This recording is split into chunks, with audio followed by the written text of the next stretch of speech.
My name is Philippe, and I am very happy to be joined today by Carlos, good friend of mine and president of Beta Europe, the foremost organization for organizing and bringing Europeans together, which of course is the name of the game and the name of the association itself.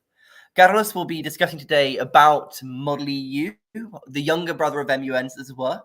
We were doing some calculations. I mean, several thousand people do MEU every year, and it's become a real mainstay on the European continent. Carlos and I ourselves have met, I think, at a couple of them, and have many friends in common through them indeed. And so we're very happy to talk today about one of the sort of alternatives to MUN, or should I say complements to MUN, because it really takes things in a new and unique direction. Carlos will be studying law and political science at the University of Granada, if I'm not wrong, for the past few that's years. Right. As well as doing, of course, MUN. So it's always a discussion. Are you studying or are you doing MEU? You know, it's kind of both as a degree. But It's a bit like that. Either way, he's a really strong figure in this sort of youth dynamic, and I'm very happy to have him presenting today. And so, Carlos, I will yield it over to you. Thank you very much, Philip. Good afternoon, everybody. It's my pleasure, my real pleasure to be here. As Philip described very well, I've been really involved in MUNs before I actually got to Model European Union. I began firstly in MUNs to afterwards get to know the world of MEUs, and for me, I would say that these have been the two things that have defined more my university stage. And so it's great to actually have a talk. This is the first talk that we do like this, comparing the world of MUNs and MEUs. And for me, being one of the very few people that has been in the world of MEUs that had this profile that came from MUNs, it's even more special to be here. So that being said, the title, it is Model European Union, the younger brother of MUNs. And of course, as you can imagine, if it's the younger brother, it means that we have begun quite later compared to Model United Nations. This time you are achieving 80 years. In our case, this year we are having 15, 1-5. That means that we still have quite a long road. But I would say that for us, the cooperation and the influence of MUNs have helped a lot to develop our own culture. So in that sense, I feel that we are somewhat like a family to MUNs, but still we have our differences as individuals, right? Okay, so yeah, I had a small CV, but I think that Philip is a great for summaries, so I'm just going to skip it. But yes, simply I'm president of Beta Europe. I'm going to explain now what Beta Europe is. I have organized several international events, and of course, previously I was part of different MUN societies on a local and national level. Of course, as well as Philip mentioned, I'm a law and political science student right now finishing my studies. So what is BETA? What is the association that I'm part of? BETA, Bringing Europeans Together Association, is a non-profit NGO founded in Germany, in Mainz concretely, in 2008 and refunded as a federation in 2018 in Brussels, Belgium. Our main goal is to organize and support Model European Union, MEUs, conferences. No matter if it's, let's say, inside the European Union, in the neighborhood countries, or even abroad. We also have cooperation abroad, the European continent. We count with more than 70 national branches, including Spain, Portugal, France, Germany, Italy, Netherlands, Scotland, Czech Republic, Slovakia, Serbia, Poland, Macedonia, Greece, Bulgaria, Ukraine, Moldova, and Estonia. These are the total number of national branches. Of course, we could also join Beta Europe itself, which has individual membership. And as we are settling in Brussels, we could also define it as the 18th national branch. But I wouldn't get into that. I would say that is the umbrella organization, Beta Europe. So now let's go into the real topic.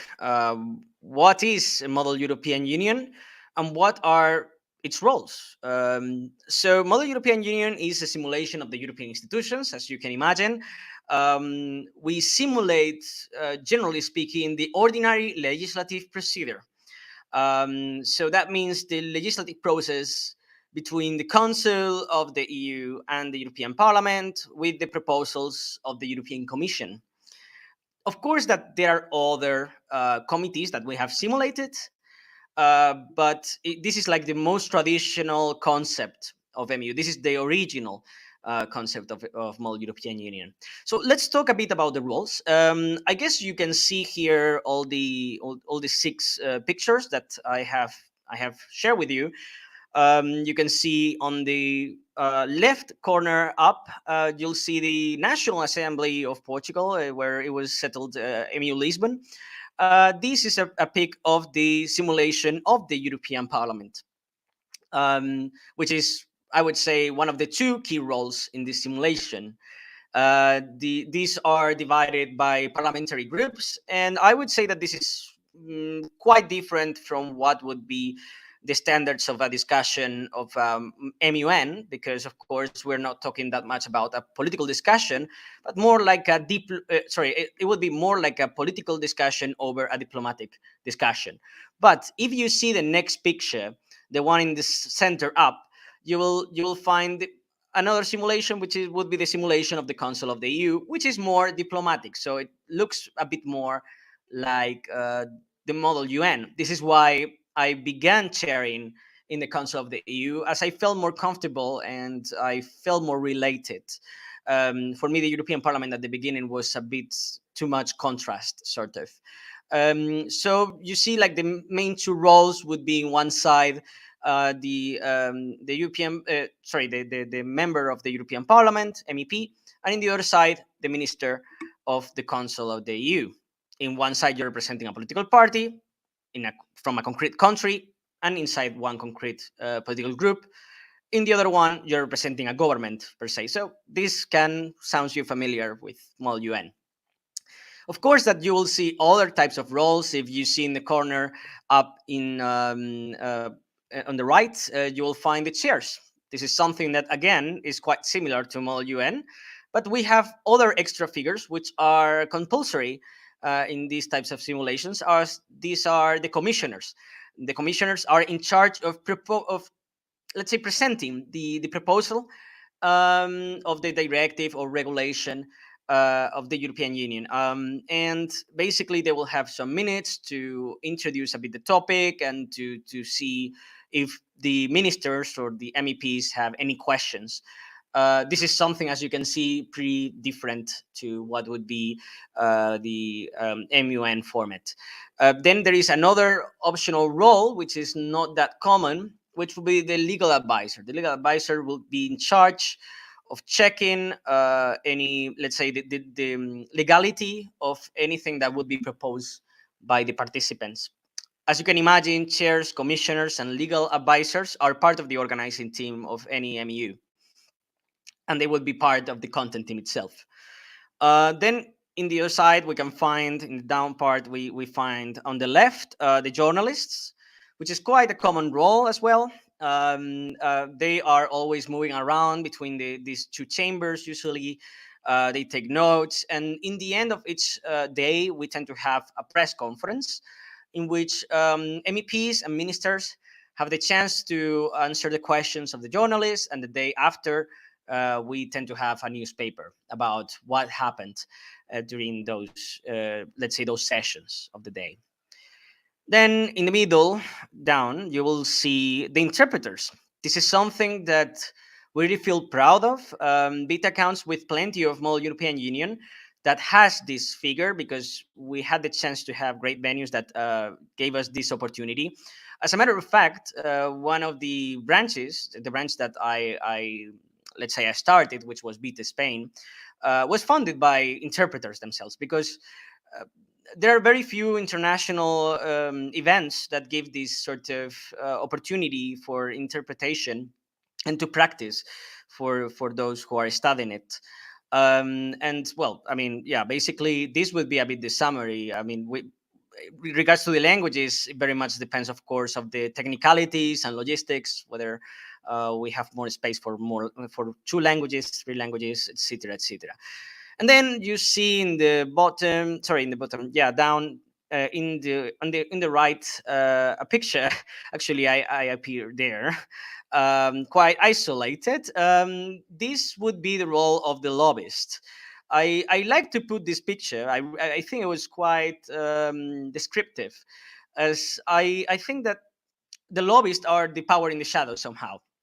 It's not a compulsory role inside the whole European Union, but I believe that is one of the most underwhelmed roles, as I think that you can have a lot of fun. And actually, fun fact, many people that have been in MUs ended up working as lobbyists, because in the end it's all about having the capacity to convince other people. This may result familiar again to you, because all United Nations have also this kind of goal of convincing and pursuing some sort of goals in order to get some sort of agreement.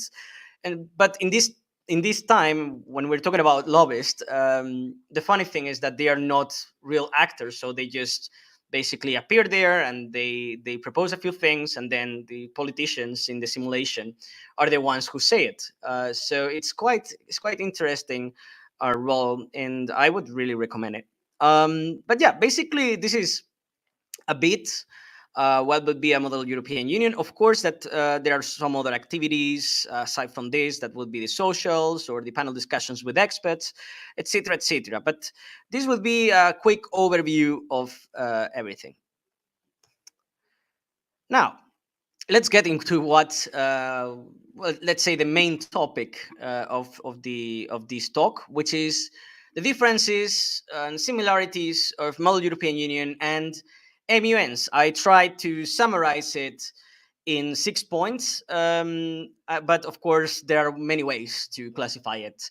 This is my perspective, of course, that I'm going to talk in a very general terms. This means that there will be always exceptions, both for MUs and MUNs. But I'm trying to summarize, let's say, in let's say the most generic or traditional concepts of MUs and model United Nations. So, firstly, this is probably the most important aspect in terms of content. In MUs, we have the directives and regulations, while model UN have resolutions. And this is something that, of course, got my attention at the very beginning when I changed from model UN to model U, because when you're in an MUN, you have to write something from scratch, right? You have to get to an agreement with everybody, and you just start with a white paper without anything. But in the case of the MEU, the model EU, you find directives and regulations proposed by the Commission, and therefore, because the European Parliament and the Council of the EU doesn't have like this kind of initiative to propose and draft from scratch anything. So of course that there are some exceptions, once again, like the declarations, etc. But when it comes to directives and regulations, those are proposed by the European Commission, and therefore the goal of the MEP and the minister in this simulation is to amend the text. So the text already exists. Actually, we take a lot of inspiration from real text. We just simply summarize them and make it more, we simplify them. So, we can escape a few articles that maybe make no sense to be discussed in this simulation, considering the lack of time, etc., etc. But yeah, I would say that this is like the main difference. So basically, directives and resolutions are amended not only by one chamber, but by the two chambers. This is something that I'm going to get into the second point, which is, the rules of procedure. Yeah, I was thinking about another point, but in regards to the rules of procedure, there is no much of a difference. I would say that generally speaking, you will find pretty much the same. The moderated caucus, which we call it informal discussion. We find plenty of things that you'll see that is familiar for you, and most likely will be the same, simply that we just name it in a different way. When I had several talks with founders of the MU concept and beta, and they were telling me that, of course, that they took a lot of inspiration from Model UN, from the Harvard system, and I truly believe it. When I got to MUs, for me, it was really easy to get adapted to it because the rules of procedure are pretty much the same. There are a few differences. For example, it includes the ordinary legislative procedure, while of course in MUN you won't find it. You will find the concrete characteristics of the roles of the MEP and the ministers. And because each of them has a different procedure, everything is in the same rules of procedure. I believe that I would say that MEUs are a bit more concrete in terms of it, because we know already which would be the roles that we are playing, while the rules of procedure of MUNs tend to be larger or more universal, that can attract all types of committees. So I would say that this is basically the main difference, if I may say. Of course, also the procedure of the a few things. For example, present and voting doesn't exist in MEUs. We only say present, and you can always abstain. It's not like an MUN in which when you say present and voting, you cannot abstain. So like these are just very small little differences.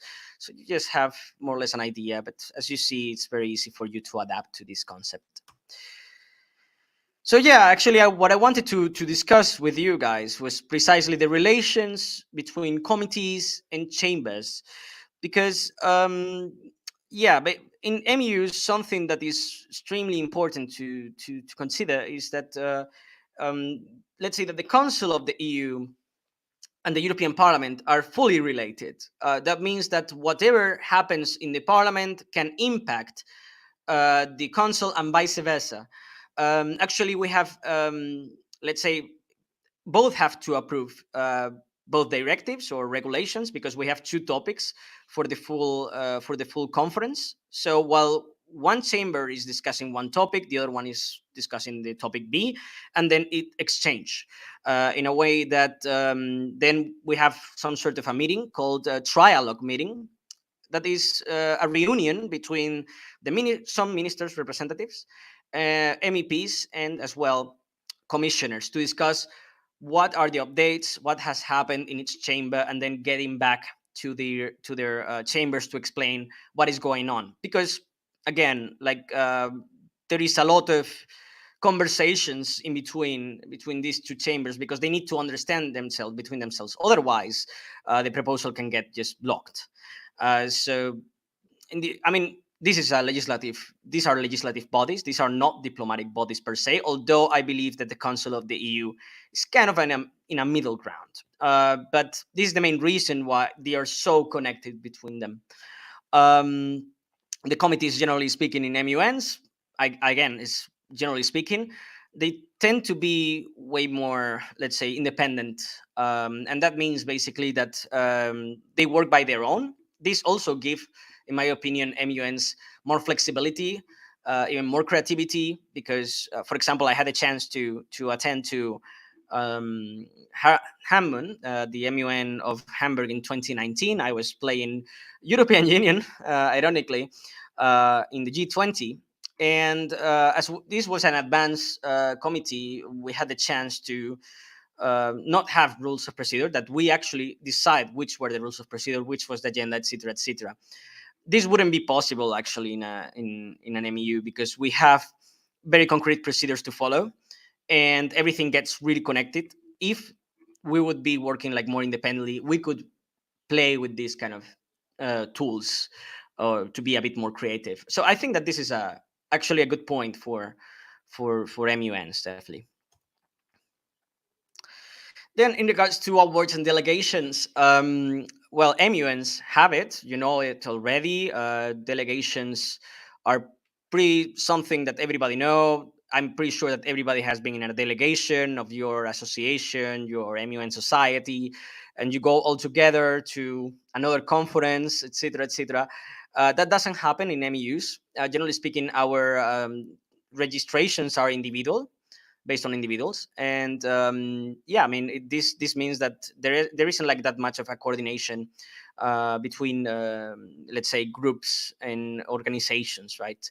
Then of course we don't have neither awards, And I mean, I think it's because we have a bit of different visions on what we pursue.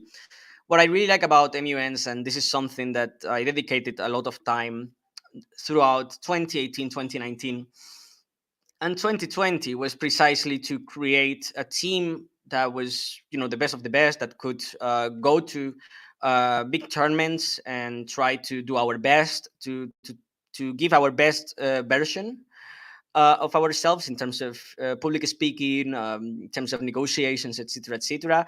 Um, and yeah, I believe that there is some sort of a competition in MOL Europe, in MOL UN.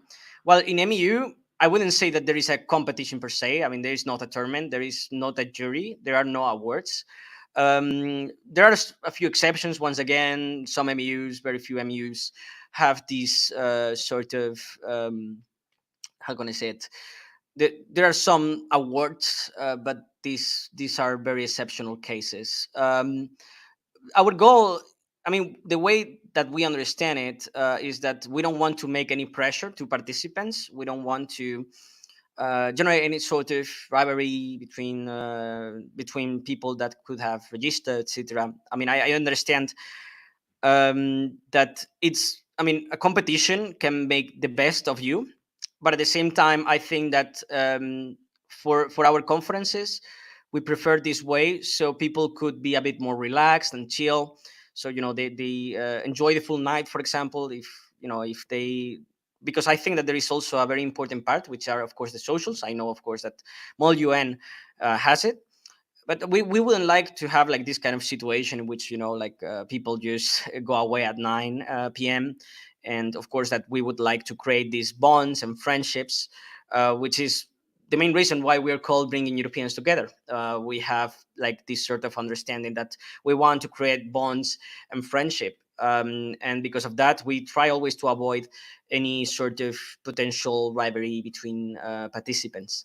But of course, these are two different visions that are absolutely legitimate and perfectly feasible. I mean, I really like both. I've been in both, so in that regard, of course, that it pursue different things, but it make growth in different ways. But both are positive, of course. Then we have the community and culture. I would say that, of course, MOL UN, because of all the years that has been active for 80 years. Um, of course, MUN, it's all across the world. I mean, I remember, for instance, I mean, my mother is from Dominican Republic. I had the chance to go like 2019, if I'm not mistaken, to Santo Domingo. And I was talking with some of my cousins. I was telling them that I was really excited because I was participating in MOL UN. And they were telling me, oh, yeah, really? Actually, I have participated there when I was in high school. So that was shocking for me, like, okay, I mean, I've been with random people as well, talking about this, and they already know what an MUN is, because most of them have been participating in high school, which is amazing. I think this is something that I really admire from Model UN. And of course that our community is way smaller, a bit less known, of course, but we are always also pursuing that culture, because I think that both MUN and MUs have something very special, which is that no matter if you're interested about in depth about international relations, you learn a lot from that experience, no matter what. I mean, you learn a lot about public speaking, about negotiations. You create a lot of friendships. You travel a lot. It's such an insightful experience, that I think that it's worth it.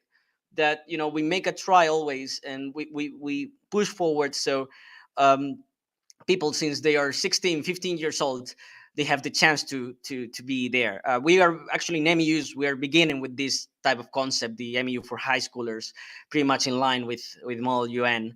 And of course we are still in a very beta phase, if I can say that pun. But yeah, like right now we are beginning to have some high schools, and this is developing into a positive way, because I mean, for example, we had a MU for high schoolers in France. No, I think like was 2 years ago. This generation now is part of, of let's say, of adults MU organizers. So I think that it's definitely very positive, and what you have done right now, I mean, and the way that it's been developed, MUN shows how something that looks like a game, because in the end it's it's a role play. It generates I mean, it can get into the pop culture and expand, and everybody can even know it. Then also something very important to consider are the local slash national aspects in terms of structures of associations. From what I have seen based on my experience, the majority of MUN societies works on a more local side. And basically, yeah, I mean, you know already this. I mean, you have like this routinary day by day work. You meet up almost all weeks to prepare for future conferences. And of course, this I think that you are very root with the universities. I think that the universities plays a big role in MOL UN. In MUs is quite different. We don't count with local structures. The only local structures are the organizers of the conferences, etc. But not even that sometimes, because for me, for example, I am organizing events in other countries due thanks to precisely Erasmus. This is something that I'm going to discuss afterwards. But yeah, like let's say that there is a different understanding of the community and how it works. We are more like from time to time meetings. You are more like regular day by day work, and that's something. I mean, of course, that we do day by day work, but it's more like for the organization of the concrete event, over preparing those participants on by months or by lots of weeks ahead. And also, I would say that because MUNs are so huge, and I mean, you have such a large, let's say, a community, it's extremely difficult to coordinate. And I think that this is probably the biggest challenge that MUN have. That is that because it went viral, it's very difficult to actually track how many MUNs there can be in the world. For instance, maybe there are MUNs that you don't even know that exist. And I mean, at the same time, in our case, we as we are a smaller community and we just have 15 years of history, we had the chance to the great majority of MUs are organized by the same association, and that gave us the chance to, let's say, to coordinate and to have a common vision and to agree on certain, let's say, on certain rules and certain things. These provide like a homogeneous concept of model EU. Of course, that I think that you have developed many interesting tools to coordinate. I really love my MUN. I think it's a perfect example of how to let's say to include everybody into the same thing and to actually to grow up together, so everybody has visibility. I think that this is the way that you have performed it. It's true that we have more like an organization itself that is structured by hierarchy, etc., etc. But these are two different ways of organization that is just basically because of the stage that we are, which is quite different. I mean, we are just beginning. Like 15 years is nothing. In your case, 80 years generates this. I mean, generates this kind of super software platforms that give us the chance to apply everywhere in the world. That's amazing. Then again, basically going back to stakeholders, because I was mentioning the university, you have quite a big push on that in that aspect. I think that the majority of MUNs are focused on these sort of things. I mean, majority of MUNs get the support, financial support, logistic support of the universities for traveling, for going everywhere, and also to organize the event locally.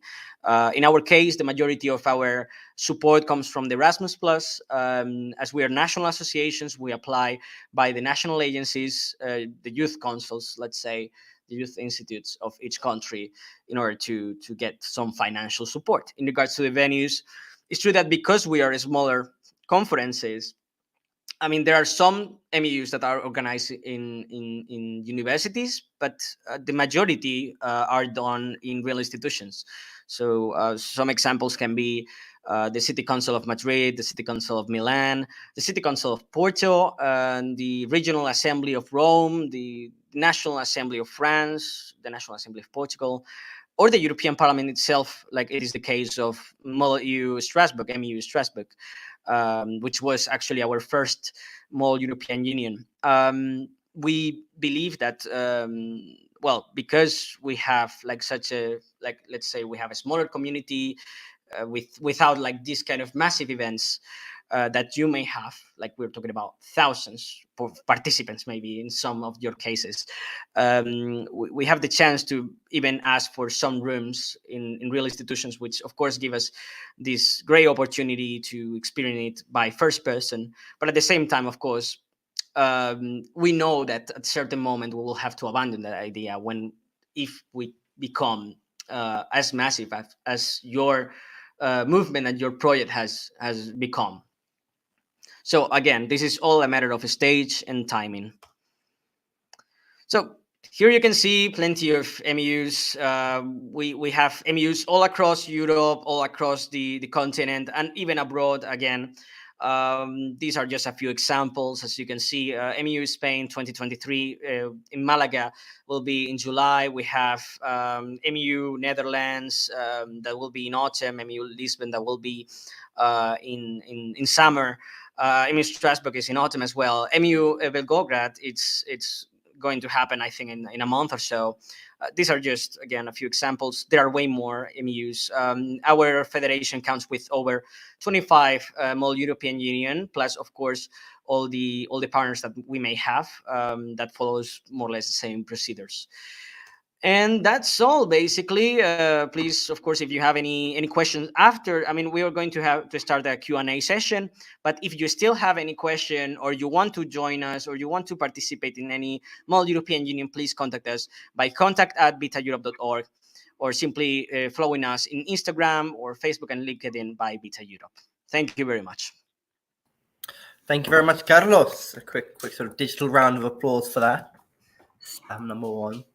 We do actually have a few questions already, so maybe I'll start with. So Jennifer's been really engaged in this, so thank you very much, Jennifer. And a quick question just on where they can find MEUs. So obviously, Beta Europe has a website. Can they all be found there? MUN as well. Where is the best place to find like a calendar of MEUs? Right. So at this point, it's true that the majority of the calendar it was settled in the let's say in the official site of Beta Europe. At least this is where you can find the majority of the events. It's true that because of technical issues, we are still under reform. So you will see plenty of things that are really updated from 2020, 2021. Like, for example, it doesn't say that I'm the president. If you check the management board, it's like the management board of 2020, 2021.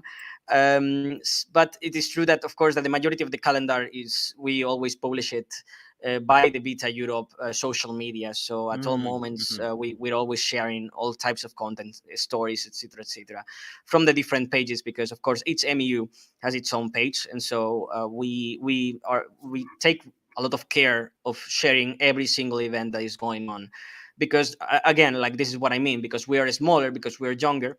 We have the chance to have a fast tracking of all the activities that is going on. Even if it's not regarding us, we get informed about anything that is being done. And so this gave us the chance that this, a social media page can even give you all the information that you may need in terms of activities. Yep, I agree. It's very, very useful. And yeah, another one from Jennifer from Wallago. Actually, I can even show this on the stage. Give me a second. Is there a greater emphasis on debate or writing? So obviously her students in particular prefer the debate style. Writing moves a bit too slowly. But what would you say to that? Because obviously you have these interconnected committees, and sometimes you have sort of three. You might have Parliament, Commission, sort of as a separate mini committee, and Council. So what would you say to that? Is it more writing based, or is there a good amount of debate still? When you mean writing, I don't know if you're meaning like the amendments, or you mean the speech, the writing the speech. I think maybe it's a question because obviously you have sort of other forms of debate, like let's say parliamentary debating, which is all about debating, and then Yeah, MUN yeah. I sort of mean, I has mean both. different. I mean, both have a lot of relevance. The writing. I think that the most important aspect of MU is the critical thinking. So basically, you have a text that is official by the European Commission. I mean, it's almost inspired by reality, and Mhm. the participants will have to take a look on that text and say there is something wrong here. We need to do something to change this. I believe that this is the most powerful skill that you gain, which is to analyze text. I mean, I think that people who have studied law will love MUs because it has a lot of law component inside these simulations. Of course, that public speaking is extremely important, especially again in the European Parliament. The European Parliament is way more like, let's say, showman and showwoman, making very exaggerated speeches, or maybe more moderated. Very much depends on the group and the role. But it's true that it's more like the show. So in that regard, you develop a lot of public speaking. In regards to the Council of the EU, is more technical. So that means that is more focused on providing the best content. Which are the things that we can change? We see this budget, but is it actually feasible for the next 5 years in the European Union? This, of course, that the European Parliament will think about that and will have to do that. But if you go to many MUs, you will realize that there are two ways of understanding the process, which is the one of the European Parliament, which is more a bit chaotic, more playful, and then you have like the Council of the EU, which are the adults in the room. Sort of. Okay. So Jennifer, she wanted to come in and clarify. I'm going to hand her the mic, and then she'll pop in. Oh, Jennifer, you just popped off. Can you raise your hand again? There we are. Okay. So you should be on the stage now, please. All right, certainly. I had a question in regards to the breakdown of the actual what happens when. So in other words, how long is the division of time? And it varies from MUN, but one thing that we appreciated are the shorter ones, which are usually a day or an hour. Again, I'm speaking for my students, not for me necessarily. But then furthermore, per them, that they also prefer in the learning center, we can speed it up. We can do a brief three pre-operatives, three operatives, we're out, then we can debate, and it's all in regards to the debate. And that's similar to the style I learned in Nebraska, which I guess is a special kind of brand that's different than the formal parliamentary MUN USA. But nonetheless, what does it look like time wise, as well as you mentioned the chaotic one would probably be the one that they'd like more. They like the interaction rather than let's go over each line. Guys, come on. They like to do it they get 15 minutes, they get the resolution out, they're good. But if you gave them 15 hours, they would have like 2 sentences. So Yeah, I fully get your point. Definitely. I mean, the majority. I mean, again, I get back to the traditional concept of MU. It tends to be around 3 days approximately. So you have like 1 day and a half of one topic, the other day and a half with the other topic, and let's say the conclusions with the final voting, etc., etc. I would say that this is the most generic timetable. It is true that we are also pushing mini MUs. It is the case of a mini MU that BT Spain is developing. I mean, I am from Spain, so I'm always really engaged, and I always give You are these developing. examples. Yeah. I mean, we are actually developing something in my hometown, which is a mini MU for high schoolers that is 1 day off. So it's basically from 9 a.m. to 2 p.m. We have also did I think we did a mini simulation in the European Youth event in 2021. I was the activity responsible, and it was just 2 hours long. No, hour and a half, as a matter of fact. Which so you can see that there is a lot of flexibility. I think that, I mean, people call me mad when we try to organize events like mini simulations in 1 hour and a half. I think it's perfectly feasible. It's just that you require somebody that can simplify all those concepts into maybe one, let's say the rules of procedure just are simplified in 1 page or something like that, instead of 6-10 pages of rules of procedure. But yeah, generally speaking, are 3 days. Then it can be 1 day, 2 days, but this very much depends on what is the plans of each organizer. It is true that the mini MUs are mostly national or local over international events. But concretely, in the case of the I, will be doing a workshop, for example, that it's international. So if you're coming to the European Youth event, we are more than welcome to welcome you. I'm going to be redundant, but yeah, basically it's 1 hour and a half. You will have a lot of fun, and you will have more or less a slight understanding of what is an MU face to face. And I think that with this, I just solved the question. I don't know if you have any question also in regards to the calendar, like if we have I don't know, many events in 1 month, or we have just 2 events in 1 month, or these are kind of things. I think it follows kind of the MUN idea. You have sort of a winter season, sort of October, November. The winter season is empty. This is it now. Oh, okay, but then the yeah, summer yeah. season, I mean, the March, April, May is quite busy. Our busiest period of time is autumn, by far. By far. We have plenty of activities in September. We have plenty of activities in November. In December, we tend to have some activities. January, nothing. Usually nothing. February needs to be really late February, but not until March it actually begins the activities. So March, April, and May, again, really busy months. Then June tends to be a bit empty, and then July again is really active. August again empty. So this is a bit like the activity circle. Do you have online ones as well? Does MU have many online MUs?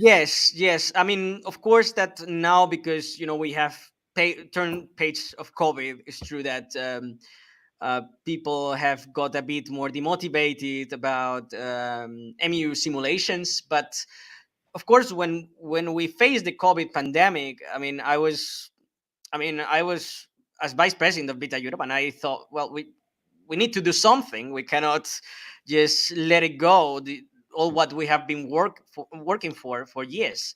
And so we began to push everybody to organize online MUs. And so we had more than 10, 12, 15 MUs organized by the different national teams. There was even something very interesting, which was that because of the online system, there were joint projects. So basically, for example, Beta Poland and Beta Serbia made their own joint MU, joining the 2 teams, as it wasn't, it didn't generate any kind of problem or issue. I mean, actually, thanks to that, it was one of the main reasons why Beta Poland and Beta Serbia won one of the Charlemagne national prizes the same year that actually our conference, MU Spain, the conference that I directed and founded, well, we also won in the national award from Spain. And actually, just now that I remember the MU Spain, my baby, as I like to call it, it's true that something that I really liked, and I think that the most innovative thing was precisely that we made the first hybrid MU. That was the first time. I think it has been the last time. I think nobody else have tried it. But it was in a very concrete moment. That was the transition between COVID and post-COVID times. So basically, we began to use public spaces, public venues, but it was very reduced number of people. So because of that, and because of all the problems of mobility still that there was happening, which it was September 2021 when we do it. We had to be all wearing masks, and we went to the City Council of Madrid, and at the same time we had the Council of the EU face to face, and then we had the European Parliament online. Precisely because of that thing, it was the main reason why we won the award, because it was a very innovative understanding of this concept. But yeah, like I think that MU Spain tried it again, but it didn't work out because at that point everyone wanted to travel. So now you'll see less and less online MUs each year that pass. But I think that there will be still some, for sure. Definitely. I want to come in on Mohammed's question about obviously how, for example, countries outside of Europe might not run MEUs as much. But what I would say to that is MEU is a fantastic example of regionalization of sort of the concept of MUN. Exactly. So, Mohammed, like, obviously you might not run an MEU in Senegal, but you could run a Model African Union or, a simulation of sort of African trade blocks kind of in Africa. And that's something I've seen in Ethiopia, in Ghana, in South Africa. Also, for that matter, you have in Latin America, you sort of have discussions on sort of UNASUR and these sort of international organizations, or across America, you have the OAS.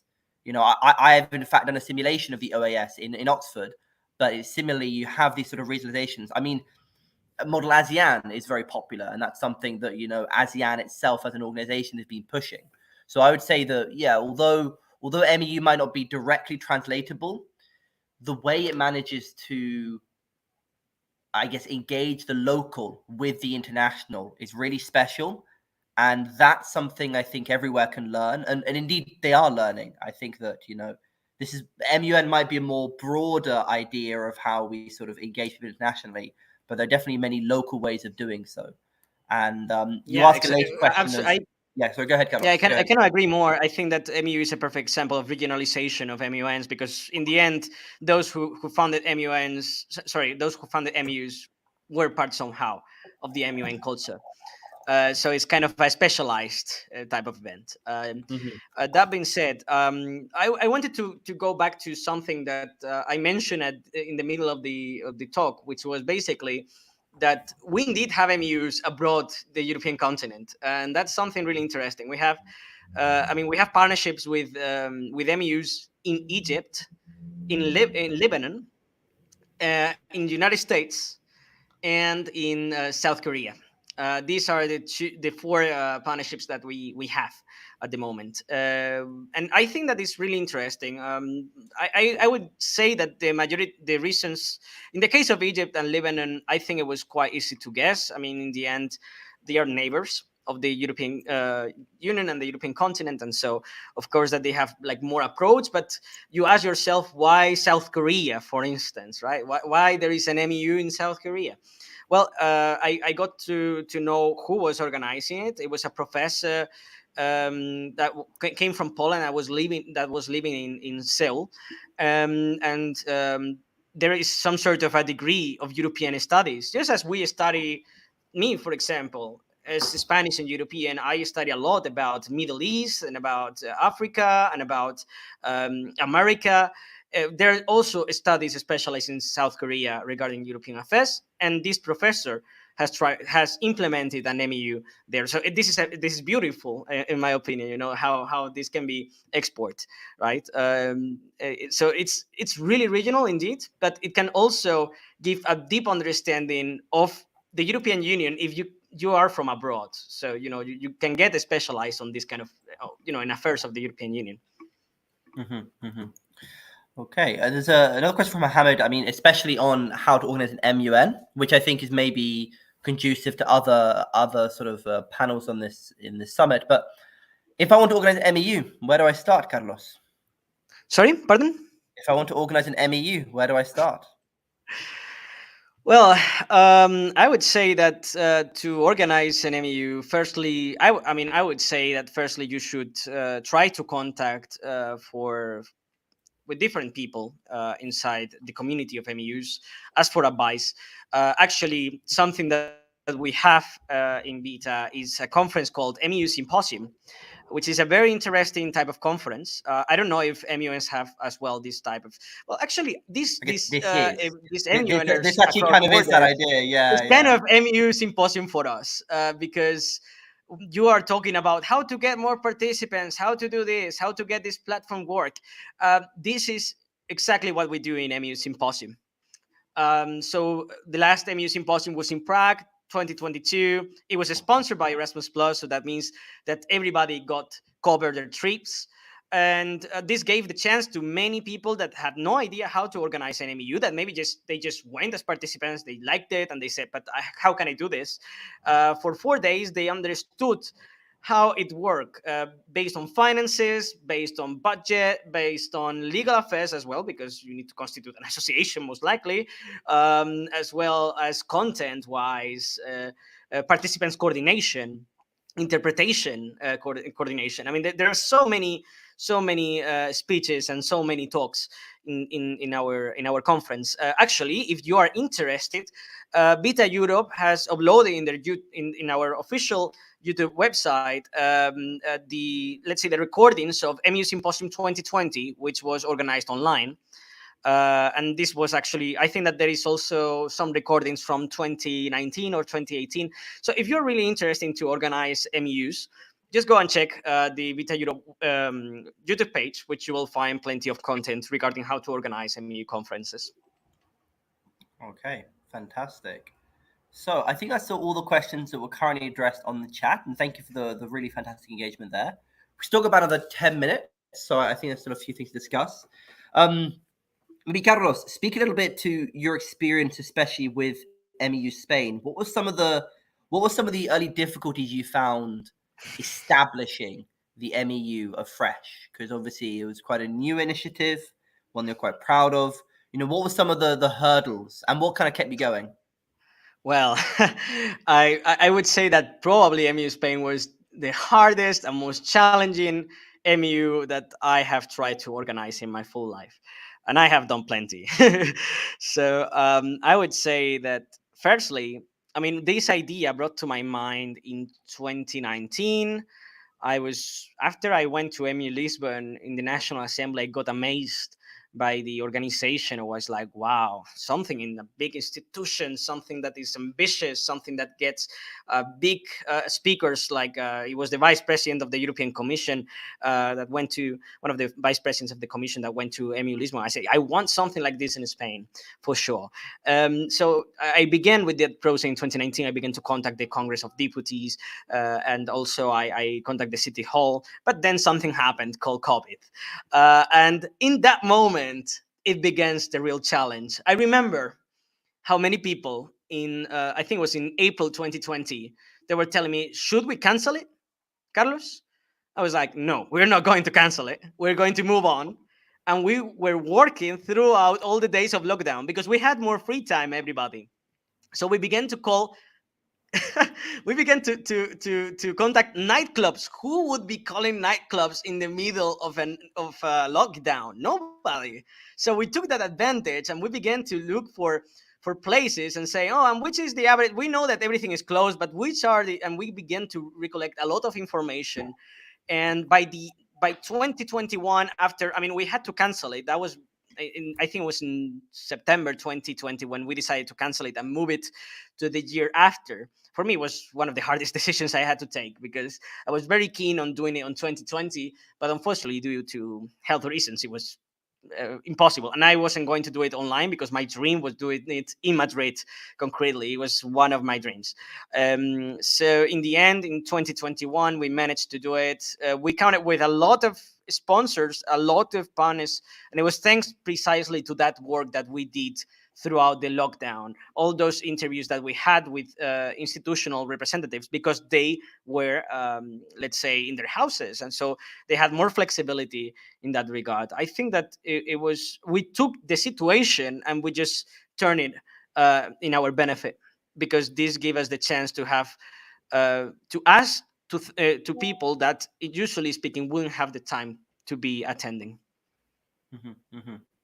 So you used lockdown well. People were making banana bread. They were doing yoga. They were watching, what was the one with the Tiger King?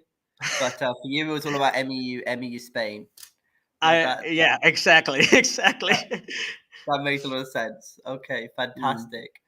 Okay, well, I think we're gonna look towards maybe wrapping up the session. It's been an absolute pleasure. Now, what I like to end all of my panels on is it's a bit of positivity, because it's always good to have that. So, Carlos, tell me, in your work right now, Beta Europe, or more generally, what are you currently most looking forward to? What are you excited for in the future? regarding MUs, and I guess you can speak more wildly, but yeah, go ahead. I'm really looking forward to actually get to the point in which people have this general culture of model EU. I think that this is our biggest challenge, which is to, I mean, we got to the stakeholders. Everybody, the European Parliament knows us. The Commission knows us. The Charles Magno Prize knows us. But the people in the streets doesn't know who we are, doesn't know what is an MU. And what I would like to see in the future is that when I go everywhere and nobody who I'm talking about, who I'm talking with, that they say, "Oh yeah, MU. I actually went when I was in high school, and I learned a lot from them."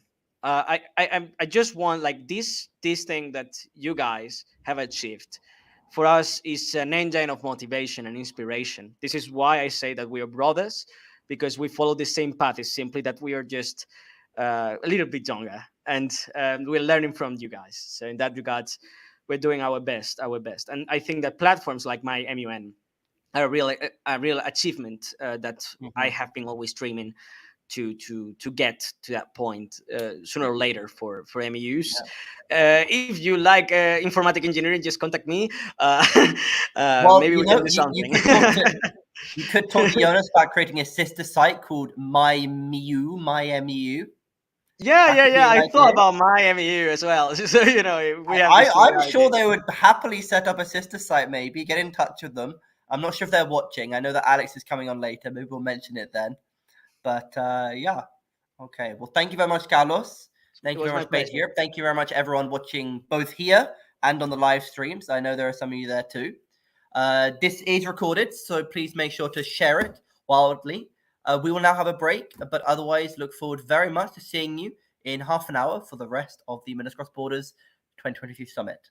Have a wonderful weekend, wonderful day, and see you soon.